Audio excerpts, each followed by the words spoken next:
Growing Big with Steve Bartylla. Brought to you by Huntworth and these other fine sponsors.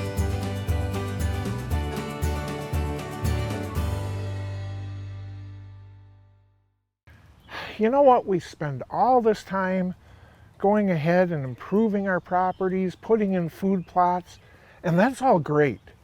Those food plots help a ton. They can make up a whole bunch of ground that Mother Nature's falling short on.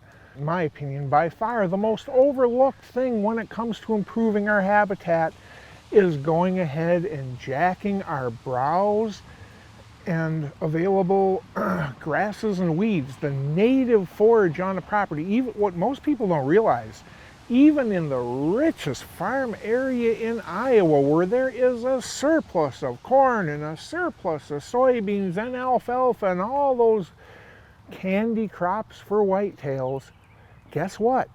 When available, the majority of that whitetails diet is still woody browse, leafy browse, and native forage.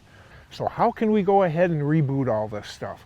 Logging, when you have the acres and the timber value to do it, is such a, and assuming we do it properly, is such a boon to a property, it's not even funny. Okay, but how do you get it right? You get it right first by identifying your goals and plans. Your forester and logger is not sitting there thinking about deer management. They're thinking about maximizing your timber profits.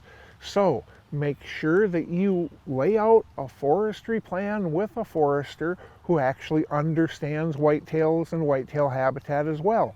Make them realize that your goal, yeah, making money off of this is great, but your real goal is trying to make better habitat for whitetails, and you help him lay out how you're going to achieve that. Diversity is everything. You do not want all your woods to look in one state. You want multiple states, okay? And then when it comes to the loggers can be our best friends as long as we talk to them proactively. They understand what we want and we stay on top of it. We want to oversee what they're doing. We want to dictate to a certain extent how they're going to access this stuff, where they're going to create their landings, because guess what? They can create our landings and our staging plots for us right inside the woods while they're getting our timber out. And then lastly, when it comes to the timber stuff, for those of us that don't have timber value on our grounds, we can go out there in January and drop some trees, especially aspen.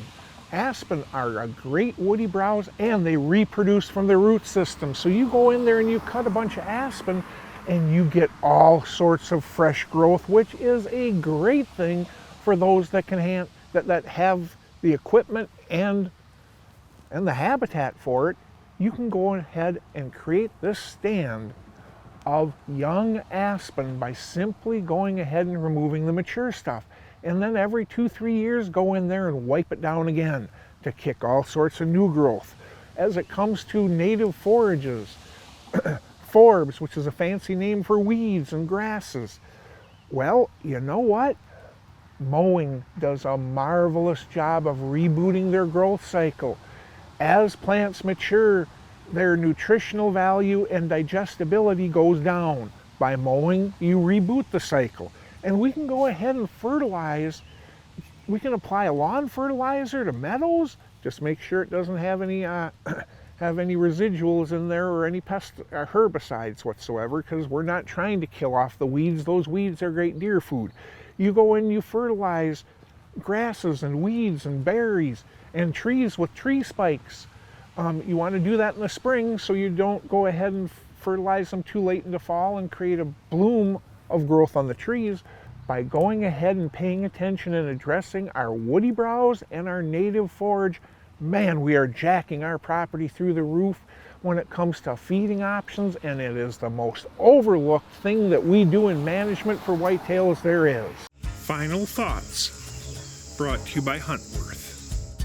No matter how great the habitat, no matter how, as far as farming goes, no matter how many crops you have planted in that area, native browse is the secret sauce, people.